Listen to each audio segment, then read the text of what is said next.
तो ठीक है बेटा, यूनिट थर्ड का last chapter, that is producers equilibrium, हम स्टार्ट करेंगे। प्रोड्यूसर्स इक्विलिब्रियम बहुत ही शॉर्ट चैप्टर है, जहां पर हमें कंडीशंस पता करनी है कि प्रोड्यूसर को इक्विलिब्रियम कब होगा। याद दिला दूं, सबसे पहले हमें ये पता होना चाहिए कि प्रोड्यूसर इक्विलिब्रियम होता क्या है। इससे पहले अगर आपको याद हो, यूनिट 2 में आप कंज्यूमर इक्विलिब्रियम पढ़ते, और इक्विलिब्रियम का मतलब होता है, अगर फिजिक्स साइंस की बात करें, स्टेट ऑफ रेस्ट, और you can say that state of balance. अब यहां पर हम बेटा फाइंड आउट करने जा रहे हैं प्रोड्यूसर्स इक्विलिब्रियम, कि प्रोड्यूसर कहां पर रेस्ट करना चाहेगा। मतलब क्या है कि प्रोड्यूसर कहां पर बना रहना चाहेगा।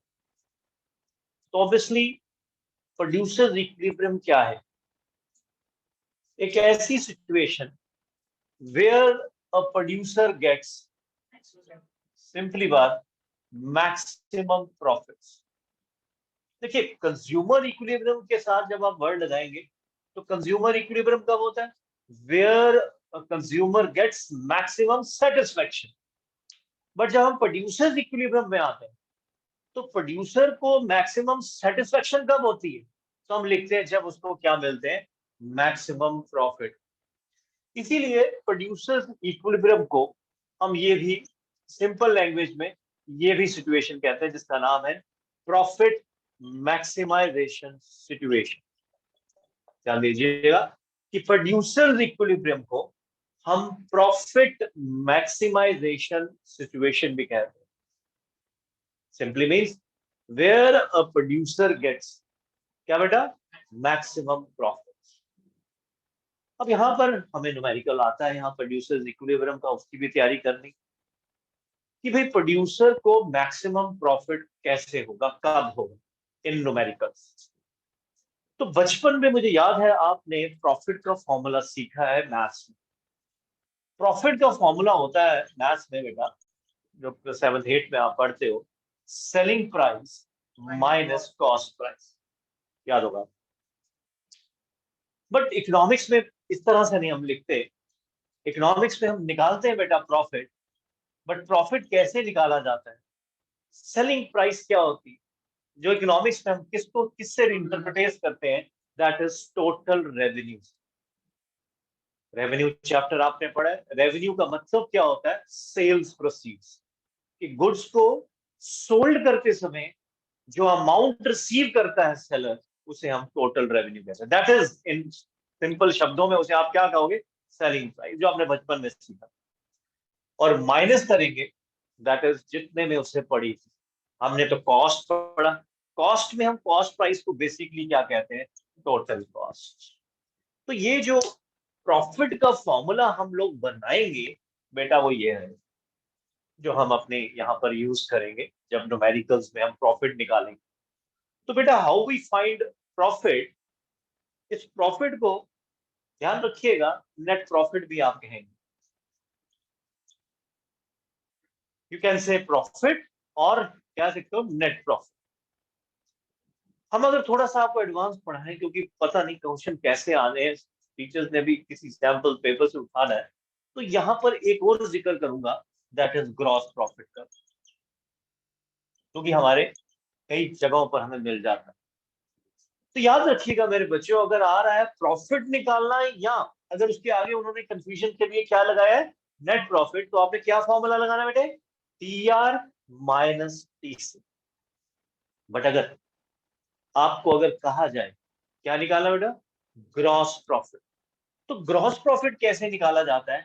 T R minus PVC. T R minus PVC. देखिए, यही फर्क है जब आप फाइनल अकाउंट्स पढ़ेंगे। आपकी क्लास 11th में अकाउंटेंसी में फाइनल अकाउंट्स पढ़ाए जाएंगे, अभी आने वाले दिनों में। आप 11th में पढ़ाया जाएगा, तो वहां पर दो तरह के प्रॉफिट निकलते हैं। एक निकलता है ग्रॉस प्रॉफिट और एक होता है बेटा नेट प्रॉफिट। ग्रॉस प्रॉफिट क्या होता है कि जितना आपने सेल्स प्रोसीड किए माइनस डायरेक्ट एक्सपेंसेस। यस, क्या बेटा? डायरेक्ट एक्सपेंसेस होते हैं, डायरेक्ट एक्सपेंसेस। और डायरेक्ट एक्सपेंसेस, डायरेक्ट कॉस्ट कहते हो आप इकोनॉमिक्स में। कॉस्ट पढ़नी चाहिए इसके लिए, अगर आपको ये प्रोड्यूसर्स इकोनॉमी अच्छी तरह से आए तो रिवीजन लेनी चाहिए कॉस्ट। इनको हम डायरेक्ट एक्सपेंसेस भी कहते हैं, डायरेक्ट कॉस्ट भी कहते हैं, और इसे हम प्राइम कॉस्ट भी कहते हैं। तो ग्रॉस प्रॉफिट क्या होता है? जो प्रोड्यूसर को जो प्रॉफिट आता है आफ्टर पेइंग कौन से एक्सपेंसेस? Direct expenses. बट जब हम नेट प्रॉफिट या प्रॉफिट निकालते हैं, तो जब प्रॉफिट निकालते हैं उसमें सारे एक्सपेंसेस आते हैं, डायरेक्ट भी आते हैं और इनडायरेक्ट। क्योंकि टीसी के अंदर टीवीसी आता है डायरेक्ट, और टीएफसी अगर याद कराओ आपने वो कौन सा होता है? डायरेक्ट एक्सपेंस होता है। तो इतनी ज्यादा थ्योरी मत बनाइए, मैं जस्ट आपको अवेयर कर रहा हूँ, खासकर कॉमर्स के स्टूडेंट को भी वो ध्यान रखें। तो बाकी आपको जनरली मुझे पता है 99% आपको क्या आएगा, सिर्फ क्या निकालना आएगा बेटा? प्रॉफिट ही आएगा। बट कहीं पर ट्विस्ट आ गया छोटा सा, तो वो भी हमें तैयार रहना है। दैट इज ग्रॉस प्रॉफिट कैसे निकालते हैं? तो फॉर्मूले में ट्विस्ट है भाई। दैट इज जो हम वहां अकाउंटेंसी में करते हैं, that is T R minus direct expenses. और इन इकोनॉमिक्स डायरेक्ट एक्सपेंसेस को हम किस नाम से डोनेट करते हैं? टीवीसी। बट मैं आपको कह रहा हूं आपके लिए दिस फॉर्मूला इज मेन। अभी हम क्वेश्चंस करेंगे, जिस इसको जब निपटाएंगे इस पूरे टॉपिक को, तब आप देखें। तो प्रोड्यूसर्स इक्विलिब्रियम क्या है, समझ ही रहे हैं? एक ऐसी situation where a producer gets maximum profit, और जब उसको वो प्रॉफिट की मैक्सिमाइजेशन सिचुएशन मिल जाएगी, उस लेवल से वो हिलना नहीं चाहेगा, क्योंकि उधर उसको सबसे ज्यादा क्या हो रहा है बेटा? मैक्सिमम प्रॉफिट हो रहा है। ठीक है? और यहाँ थोड़ा सा मैंने बताया प्रॉफिट कैसे निकालेंगे, that is T R minus TC. अब आगे चलते हैं, इस चैप्टर का एक ही मेन क्वेश्चन है, और उसके बाद इससे सप्लीमेंट्री छोटे छोटे एक एक नंबर के क्वेश्चन कराऊंगा। मेन क्वेश्चन जो 6 मार्क्स तक आता है वो है कंडीशन ऑफ प्रोड्यूसर्स इक्विलिब्रियम। कि क्या, जैसे हमने कंज्यूमर इक्विलिब्रियम में कंडीशन पढ़ी थी, in case of one commodity, in case of two, इस तरह से इतना ज्यादा यहाँ नहीं है, सिर्फ कंडीशन सिंपली हमें समझाना। तो आइए उस पर हम काम करेंगे। आइए लिखिएगा मेरे साथ साथ।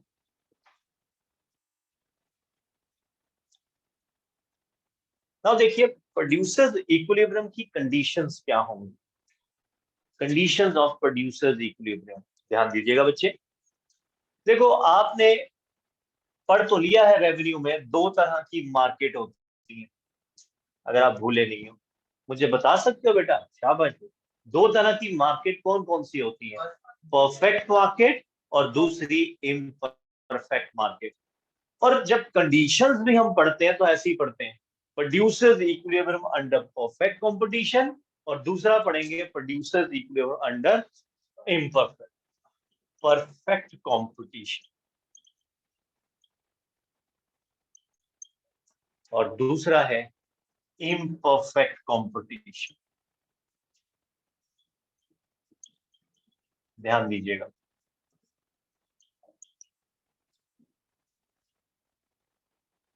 दोनों की कंडीशन सेम है, सिर्फ डायग्राम में चेंज आएगा।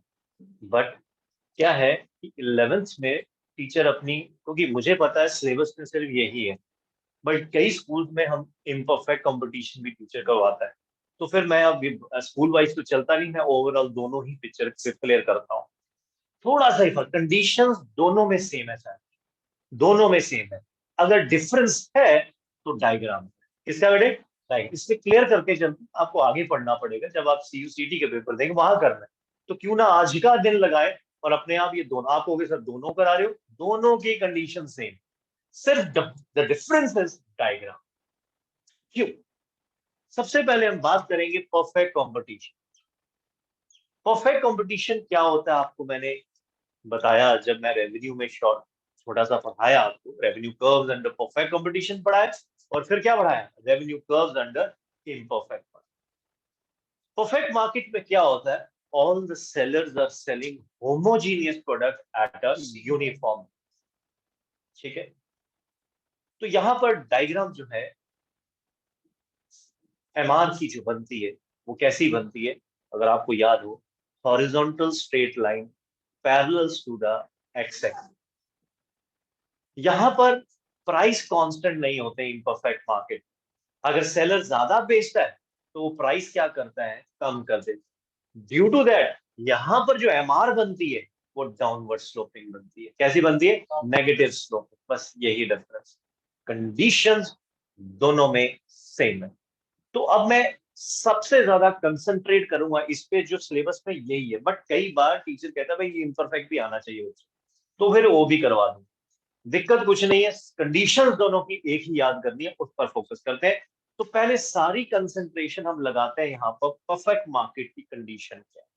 तो आइए, what is the condition, what are the conditions of producers equilibrium under perfect competition. तो नंबर वन याद करेंगे आप, नंबर वन है, और ये किस अप्रोच में कराई जाती है, under MR and MC approach. यही हमारे सिलेबस में परफेक्ट कंपटीशन के अंदर प्रोड्यूसर्स को इक्विलिब्रियम कब होगा, under MR and MC approach.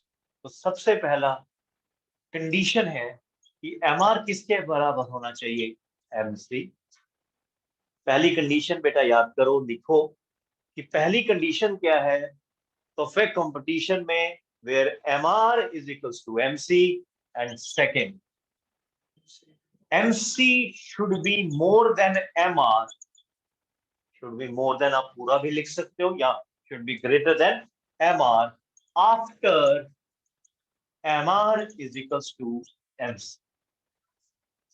मतलब इक्वल होने के बाद, जिस पोजीशन पे MR is equals to MC equal हो जाएगा, उसके बाद एमआर एमसी का क्या होना चाहिए, शुड भी क्या बन जानी चाहिए, ग्रेटर हो जानी चाहिए, किसके कंपैरिजन में, एमआर।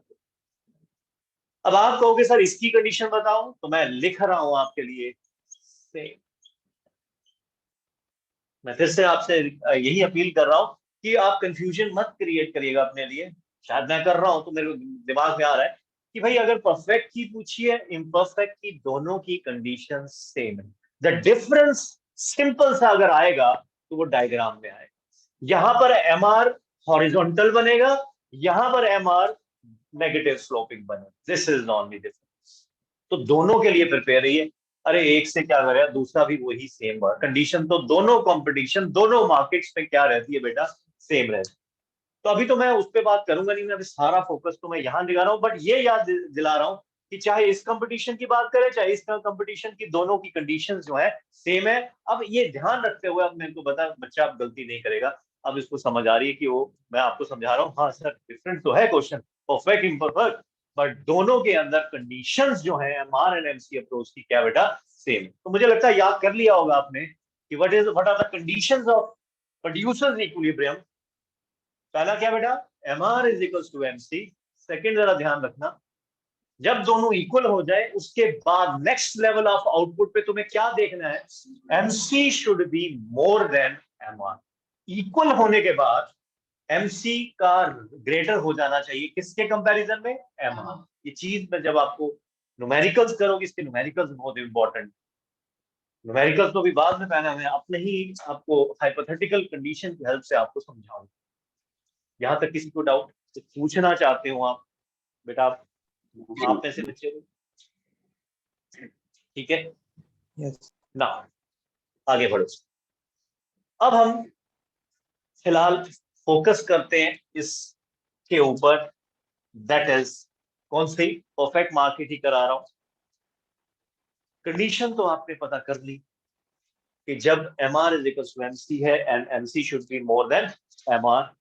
अब हमें, आपको पता है हमारी माइक्रो इकोनॉमिक्स का रूल ये है कि भाई कंडीशंस आ गई हैं, अब इससे किसकी हेल्प से समझाना है, शेड्यूल एंड डायग्राम। हर जगह यही करा है, उससे आपको और भी क्रिस्टल क्लियर हो जाए।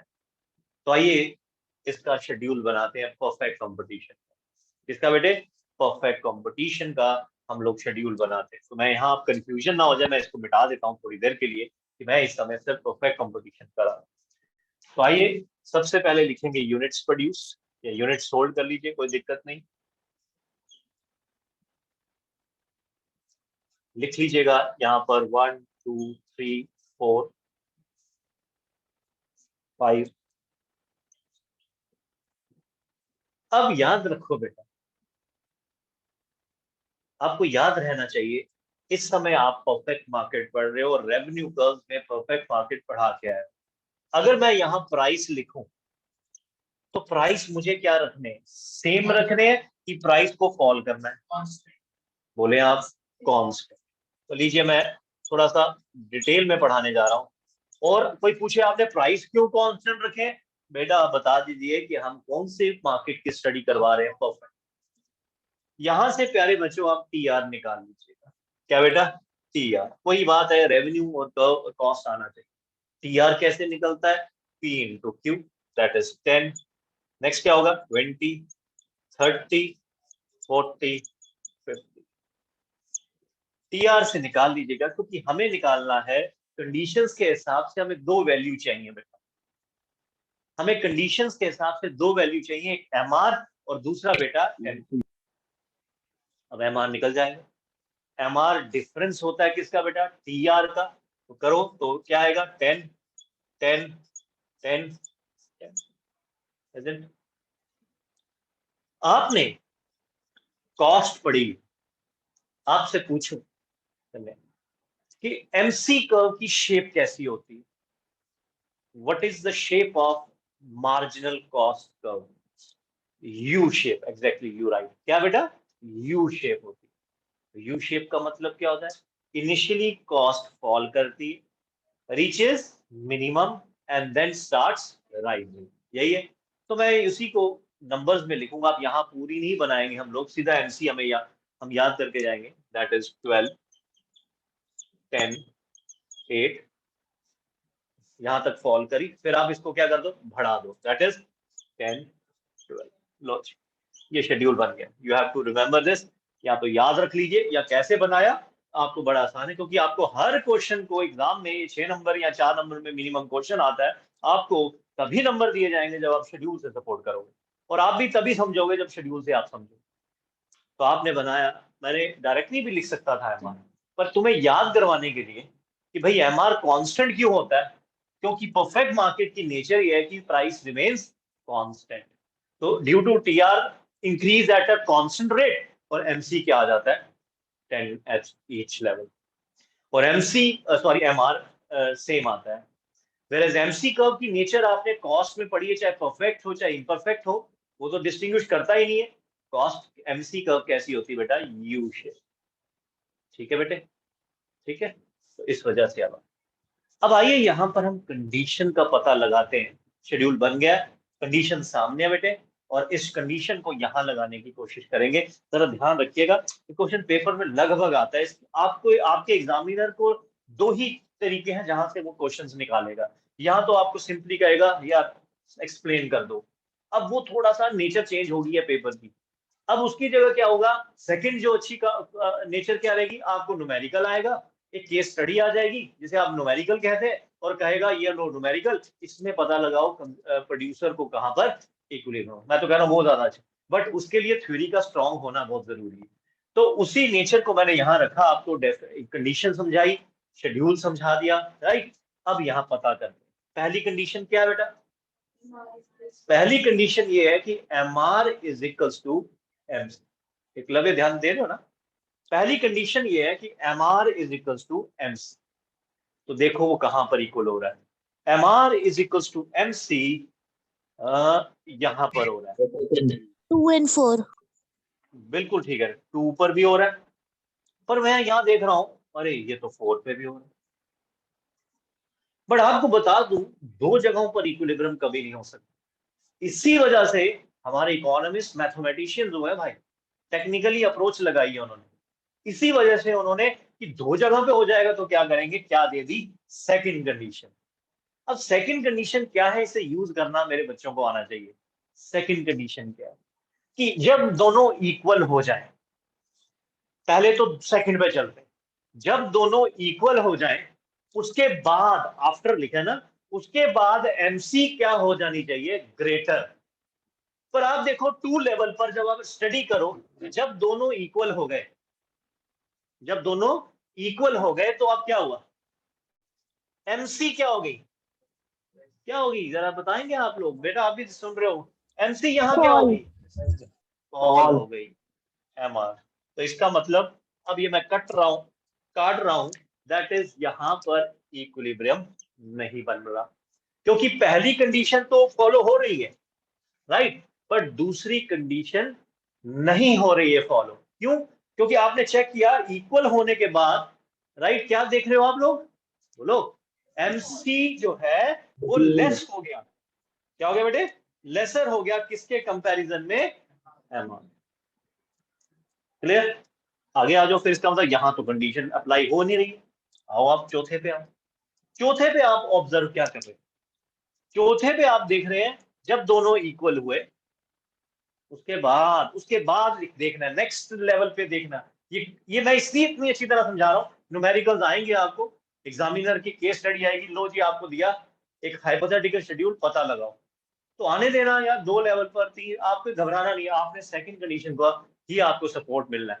तो यहां पर आपने क्या देखा, इक्वल होने के बाद after that MC should be more than MR। तो देखो इक्वल होने के बाद MC 12 हो गया और MR 10 हो गया, तो MC should be more than MR।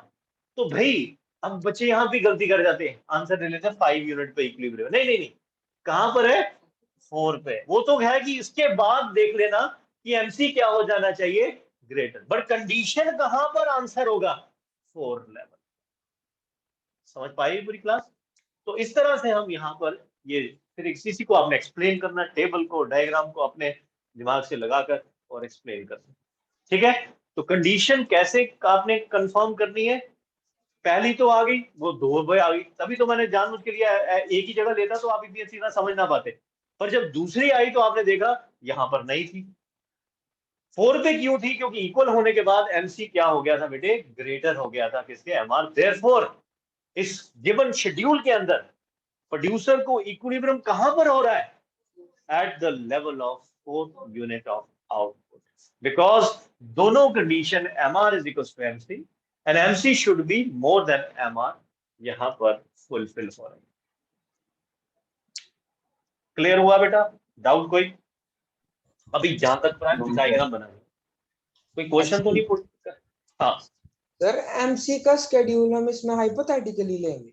हाँ, हमने क्योंकि कॉस्ट जब पढ़ा है ना बेटे, तेरे को पढ़ाया है कॉस्ट, कॉस्ट में तुझे याद होगा, अगर तूने पढ़ा है MC का कैसी होती है, यू शेप, तो उसको मैंने हाइपोथेटिकली लिया, तो मैंने पूरी कॉस्ट नहीं लिखी यहाँ पर, ओके क्योंकि वो सर। पढ़ा के आते हैं आपको कि MC का यू शेप, मैंने थोड़ा सा इस तरह से बना दिया, ये किया मैंने, तो ठीक कह रहे हो।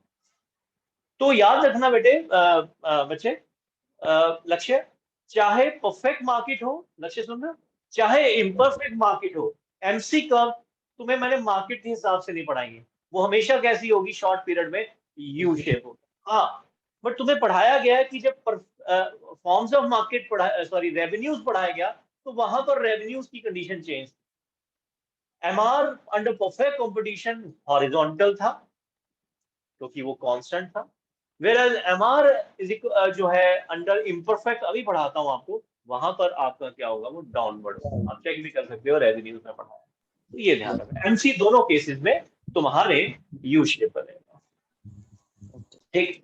अब अभी भी मैं इसको पूरी तरह से कंप्लीट नहीं कर पाया हूं, अभी भी मेरे पास कुछ कहने को है, समझाने को है, जो कोई आपको खड़ा कर सकता है और पूछ सकता है कि ऐसा क्यों, मैं अब उस पे चलूंगा, मैं अब आपके साथ डायग्राम बनाऊंगा, और आपने एग्जाम में देखो बहुत सारा काम कर लिया, आपने आपने कंडीशन दे दी, फिर उसको एक्सप्लेन कर दिया, शेड्यूल बना दिया, और अब आपने अभी पूरे नंबर लेने हैं, तो अब आपने क्या बनानी बेटा, डायग्राम, जहाँ एक्स एक्सिस पे रखने हैं क्वांटिटी सप्लाईड या यूनिट सोल्ड, सॉरी, क्या रखना है बेटा, यूनिट सोल्ड, क्वांटिटी सप्लाईड भी हो सकता है, ऐसी कुछ नहीं है, और यहां पर रखने हैं 2 MR, और क्या रखना है बेटा, MC।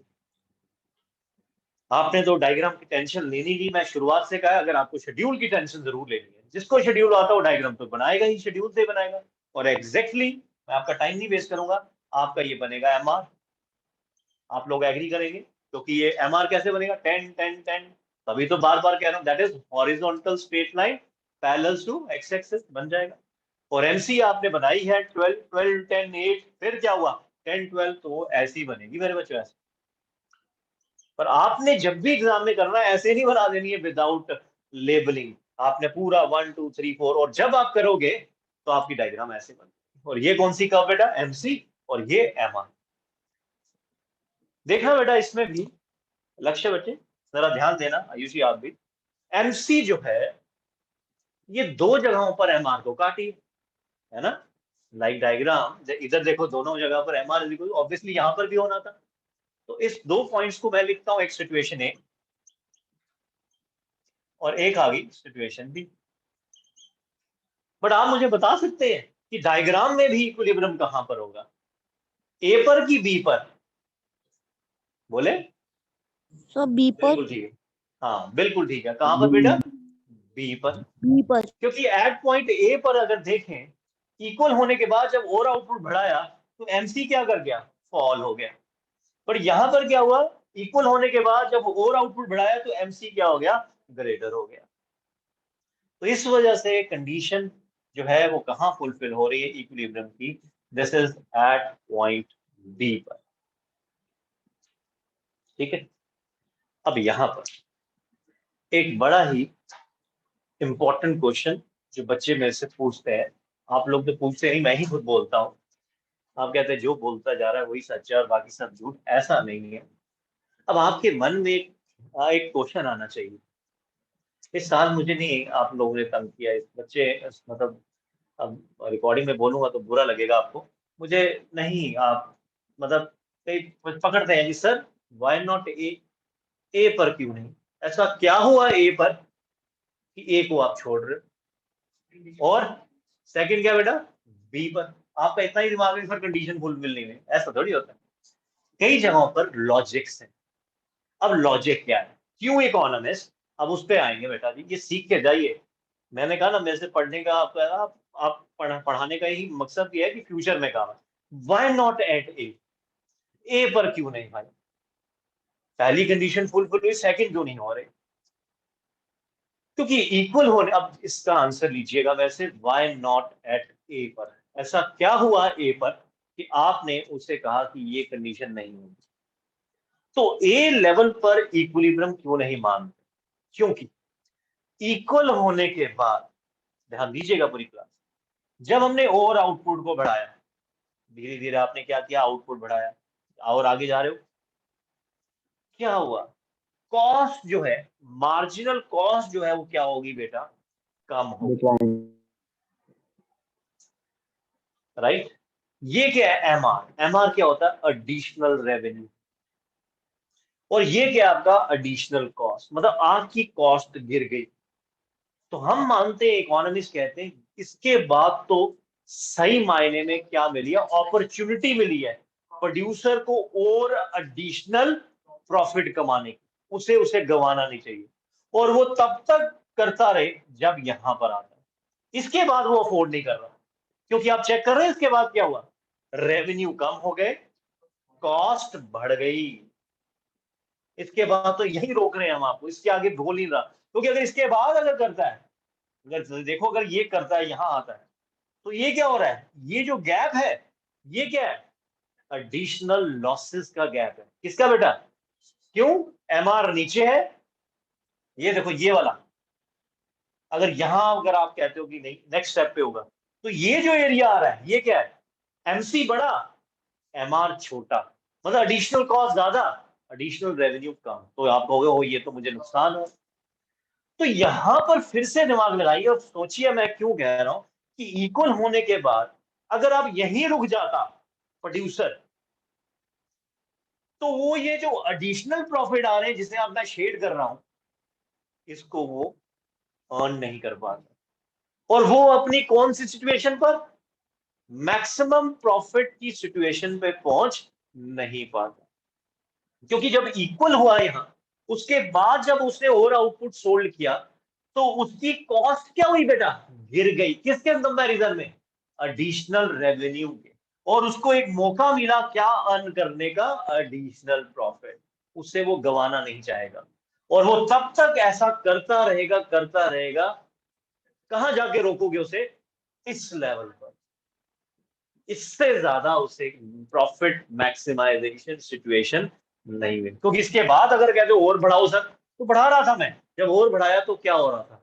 लॉसेस दिखाई देने शुरू हो गए। ये लॉजिक है, और इसका आंसर मैंने आपके नोट्स में भी लिखा है, जो मैंने अभी बोला है।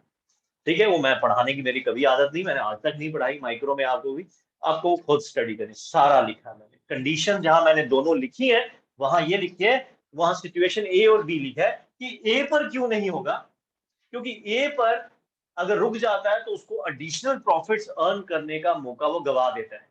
तो इसलिए जब वो ए से जब और आगे बढ़ता है और यूनिट सोल्ड बेचता है, तो उसको क्या होते हैं, ये जो शेडेड एरिया वाले, क्या मैंने बोला, एडिशनल प्रॉफिट्स होते हैं। तो इसे वो लेना चाहेगा, अवेल करना चाहेगा, ताकि वो कहां पर पहुंचे? मैक्सिमम प्रॉफिट सिचुएशन में। ये भी अगर आप डिस्कस करते हैं एग्जाम में तो बहुत अपीलिंग होता है ये आंसर। ठीक है, अब ये डिपेंड करता है कि आपको कैसे टीचर ने रिस्पॉन्स किया, कि कैसे उसे लिखना है। तो मैंने आपको पूरी बताई है कि why not at A, why at B, right? कुछ पूछना चाहते हैं तो आप अभी भी पूछ सकते हैं, बेटा आप लोगों से भी पूछना। क्लियर है? क्लियर है बच्चे? ठीक। तो ये थी आपकी condition of producers equilibrium under which competition?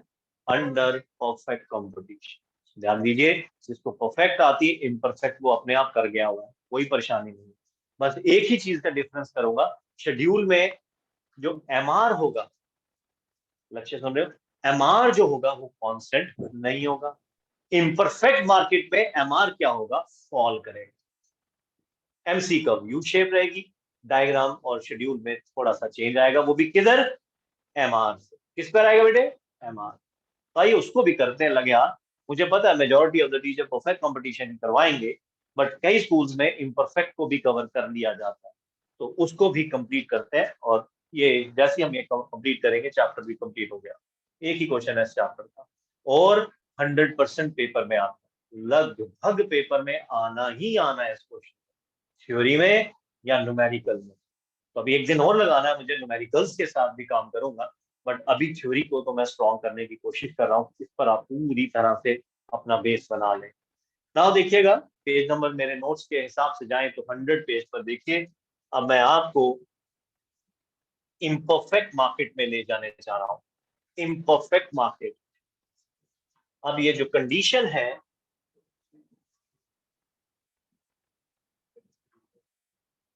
किधर हम डिफाइन करने जा रहे हैं? अंडर, ध्यान दीजिएगा, इम्परफेक्ट मार्केट। इम्परफेक्ट, जिसे हम मोनोपोली और मोनोपोलिस्टिक कंपटीशन की मार्केट्स कहते हैं। आप देख सकते हैं नोट्स में भी यही कंडीशन लिखी गई है, पेज नंबर 100 पे। MR is equals to MC and MC should be more than MR after MR is equals to MC। तो कोई परेशानी नहीं हुई आपको? हाँ, बस जहाँ डिफरेंस है वो शेड्यूल और डायग्राम में है, वो भी किस के रिलेटेड? MR। क्योंकि आप जानते हैं under imperfect market prices does not remain same. जैसे जैसे प्रोड्यूसर ज्यादा आउटपुट बेचता है तो वो प्राइसेस क्या कर देता है? फॉल। बस उस चीज को ध्यान रखेंगे, जब एमआर बनाएंगे वो डाउनवर्ड स्लोपिंग या नेगेटिवली स्लोप कर्व बनेगी, सिंपली जिसे आप डाउनवर्ड कहते हैं। तो देखिएगा शेड्यूल कैसे बनेगा, इसे भी आप हाइपोथेटिकली ही बनाएंगे, राइट? मैं पूरा नहीं बनाऊंगा, सिर्फ दो ही चीजें रखूंगा, एक आया यूनिट्स प्रोड्यूस या यूनिट्स सोल्ड, और एक लूंगा सीधा ही लूंगा यहाँ एमआर, और ये लेते हैं आपका एमसी। तो यूनिट्स सोल्ड दिए हुए हैं यहाँ आपको 1 से लेकर 6 तक।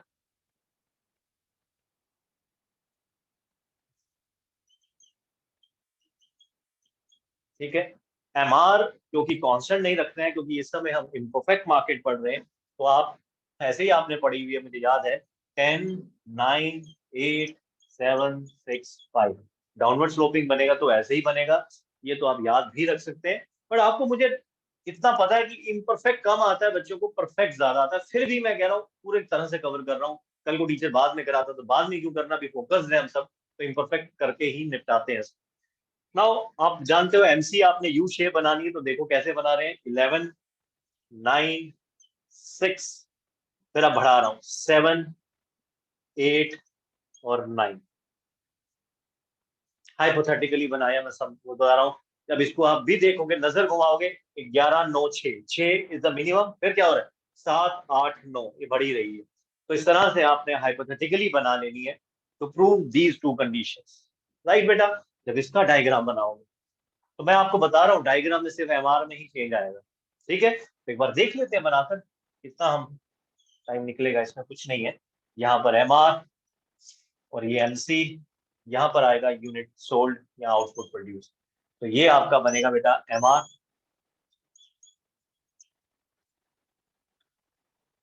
According to the schedule MR ऐसे ही बनेगा बेटा, 10, 9, 8, 7, 6, 5, 4, 3, नीचे की तरफ। आपने तो डायग्राम की टेंशन नहीं लेंगे, टेंशन लेना शेड्यूल की, हमें रिमेंबर रहे। What about MC? एमसी तो भाई यू शेप बनेगा, वो आपने ऐसे बना, आपका ऐसे ही बनेगा।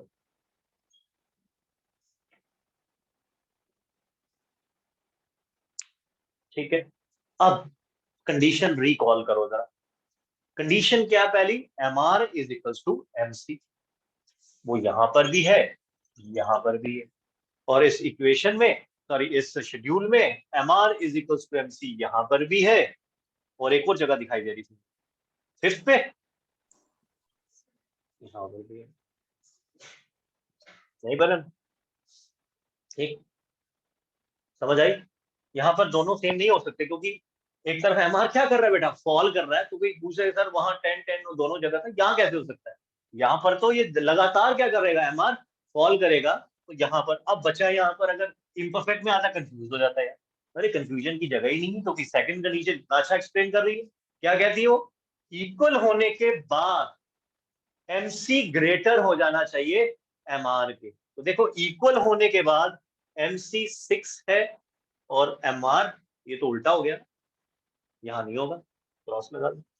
इक्वल होने के बाद क्या बोला, MC greater than M, 8 is more than 6। तो कहां पर इक्विलिब्रियम है, एट द लेवल ऑफ 5। तो ए पर नहीं है, कहां पर है बेटा, बी पर।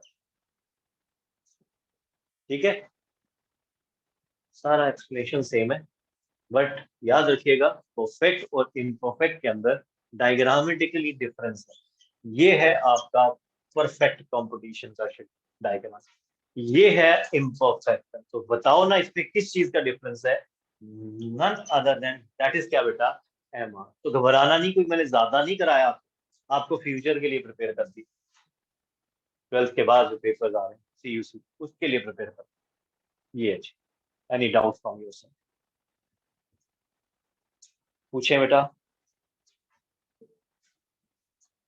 सर एम और एम सी के डायग्राम के बीच में सर यही डिफरेंस है, इम्परफेक्ट और परफेक्ट। बिल्कुल बिल्कुल, हाँ वही होगा ना बेटा। आपको मैंने रेवेन्यू में दोनों करवाए, रेवेन्यू अंडर परफेक्ट और इम्परफेक्ट। जरा रिकॉल करके चेक कर लेना, यही था वो एमआर का ही डिफरेंस, और कोई नहीं। क्लियर किया मैंने बिल्कुल आप। ठीक है जी, मैं आगे बढ़ना चाहूंगा।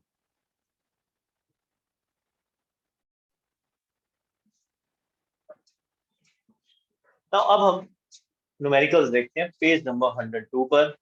पहला क्वेश्चन देखिएगा न्यूमेरिकल का, तो आपका आराम से करोगे, बता दिया गया आपको, करा जरूर करो करो। होमवर्क जो भी मिलता है सिंसियरली करा करो बच्चों। अगर सिंसियरली, अगर तभी करना अगर आपको सिंसियरली पढ़ाया जाता है, वो अब आप ही जजमेंट कर सकते हो पढ़ाया जाता है कि नहीं। Now complete the following table. Table को कंप्लीट करना है हमें। यहाँ पर हम एक टेबल दिया हुआ है। क्वेश्चन नंबर 1 देखिएगा, आउटपुट दिया हुआ है। आउटपुट दिया हुआ है 1 से लेकर 5 तक। न्यूमेरिकल पार्ट एंड पार्सल है, ज्यादा इंपॉर्टेंट। टीआर दिया हुआ है, टीआर 6 दिया हुआ है, तो डैश लिखा है 10, 12 और 14।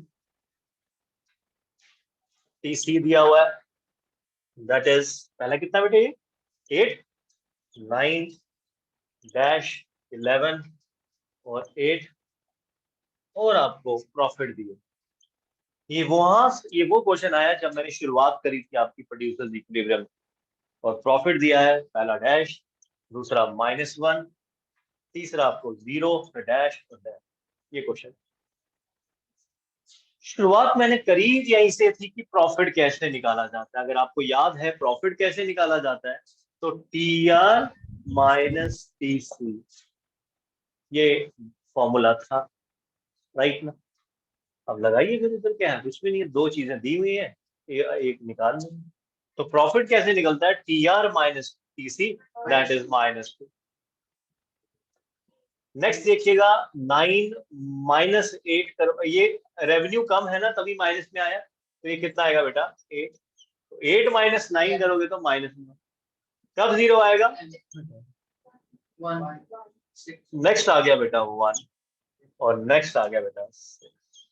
तो कुछ है क्वेश्चन नहीं, बट हाँ अगर पता ही ना हो फॉर्मूला TR माइनस TC का तो प्रॉफिट नहीं निकलते। तो सिंपल सा क्वेश्चन पर करने हैं, क्योंकि एमसीक्यूज का जो हमारा जाल बिछाया गया है उनके लिए छोटी छोटी बातें भी अगर नहीं करेंगे तो इग्नोरेबल एक एक क्वेश्चन करते हैं और बड़े सारे करते चलते हैं। तो आगे चलते हैं, नेक्स्ट क्वेश्चन देखिएगा, क्वेश्चन नंबर 2 पे काम करते हैं। क्वेश्चन नंबर 2,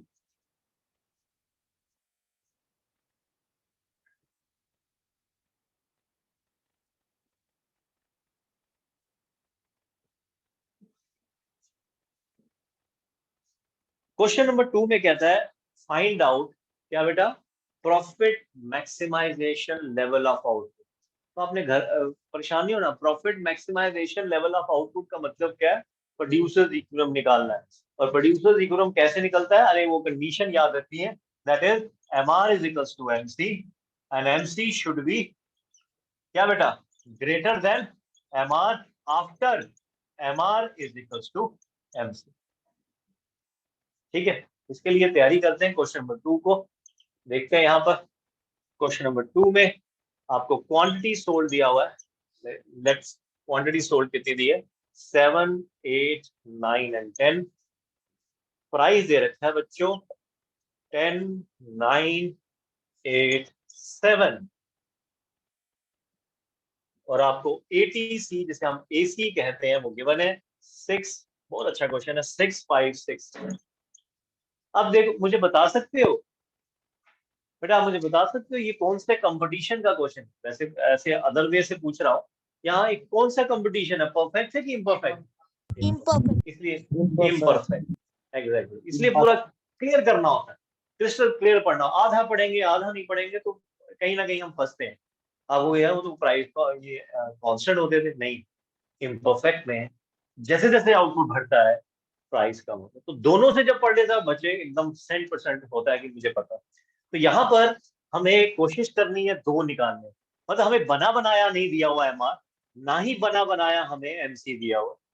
तो हमारी कोशिश होगी कि यहाँ MC और MR को जनरेट करें, और ये वही कर पाता है जिसे कॉस्ट और रेवेन्यू के अंडरस्टैंडिंग ये करी होती है। तो यहाँ पर कॉस्ट को अगर मैं लूँ आपके साथ, सबसे पहले AC दिया हुआ है और प्राइस दिया है, मतलब सबसे पहले मैं TC तो बड़े आराम से निकाल लूंगा, निकाल पाओगे आप TC, ठीक है। TC कैसे निकलता है आपको याद है, AC into Q, AC into Q, तो करो बेटा, याद करो, भूल गए होगे तो फिर से मैं बताता हूँ, AC इंटू Q, राइट। तो कितना आया ये 42, 40, 54, 70, और इसका मतलब आप MC तो बड़े मजे से निकल जाएगा TC के डिफरेंस से। दूसरा तैयारी कर लेते हैं, हमें MR चाहिए, MR सीधा नहीं निकलेगा, उससे पहले क्या निकालना पड़ेगा, TR, और TR कैसे निकलता है, P into Q, P into Q is TR, that is number 1 is 70, 7 into 10, 70, 9 8s are 72, 9 8s are 72, 70। अब आप निकाल लें MR भी MC भी, करिए जरा, ये क्वेश्चन बहुत इंटरेस्टिंग है, मैं आपको कह रहा हूँ पूरा आगे जाना है, कंप्लीट करना है, फिर क्लास को ओवर करते हैं। MR निकाल लीजिए TR के डिफरेंस से, पहला तो आएगा नहीं, क्योंकि इससे ऊपर कितना TR है वो 0 नहीं है, क्योंकि इससे ऊपर 6 यूनिट है, क्या बेटा, ऐसे ही TC इससे ऊपर 6 यूनिट कुछ ना कुछ होगा, बट हम कैपेबल नहीं है फाइंड आउट, तो पहले डैश डैश नॉट डिफाइन करें। अब आप बाकी निकाल सकते हो। पहले फोकस करना बेटा, एमआर कितना होगा, 72 minus 70 that is 2, 72 minus 72 0 minus 10। ठीक, एमआर कैन भी नेगेटिव होता है। एमसी को देखो, एमसी को जब देखो तो ये क्या आ रहा है, 40 minus 42 that is minus 2। Next क्या आ रहा है बेटा, बोला ये प्लस प्लस में आएगा। नेक्स्ट 54 माइनस 40 कितना आता है, 14, और 70 माइनस 54 16। ठीक है। ये तो क्वेश्चन गड़बड़ हो गई, इक्वल तो है नहीं, तभी तो करवा रहा हूं क्वेश्चन। टेक्निकली एमआरएमसी से अप्रोच से निकलेगा ही नहीं, निकला ही नहीं, क्योंकि यहां पर क्या हुआ, इक्वल नहीं है, तो 2 can't be equal to -2, right. आप कहोगे सर क्वेश्चन गलत, शोर मचाओगे एग्जामिनेशन सेंटर में, हाय जैसे आप करते हो, छोटा छोटा बच्चे करते हैं, आप तो बड़े हो चुके हो तो आदत तो वही रहती है। अब आपने किसी को नहीं बुलाना, आपने कहना है एक और फॉर्मूला है, कैसे पता करें प्रोड्यूसर इक्विलिब्रियम कहां होता है, जहां पर क्या निकालना है, यहां पर प्रॉफिट, और जिस जगह पर प्रॉफिट क्या आएगा, क्या आएगा बेटा, मैक्सिमम आएगा। और प्रॉफिट कैसे निकलता है, TR माइनस TC। ये एक करने के बाद टीचर को कॉल करिए एग्जामिनेशन सेंटर में कि भाई कहीं गलती तो नहीं होगी है सर मैम से, कोई वैल्यूज गलत तो नहीं है, क्योंकि टेक्निकली MRMC अप्रोच आपको हेल्प नहीं कर रही।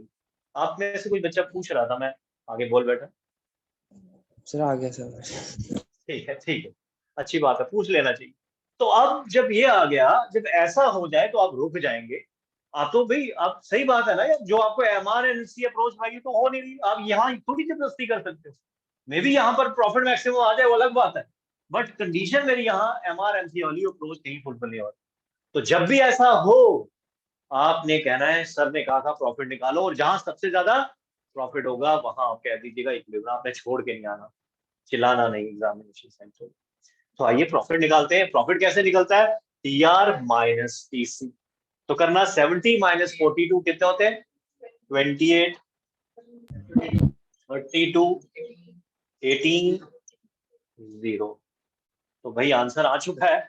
मतलब MRMC अप्रोच मुझे आंसर नहीं दे रही थी, बट कौन सी अप्रोच मुझे आंसर दे रही है, प्रॉफिट मैक्सिमाइजेशन अप्रोच, जो कैसे निकलती है, TR माइनस TC, जहां पर मैक्सिमम होगा तो वो यहाँ पर है, और जहां पर कितने लेवल ऑफ आउटपुट की बात हो रही है, this is our answer. So hence, at the 8th level of output, producer is an equilibrium. Yes. Understand it? Yes. Thank you.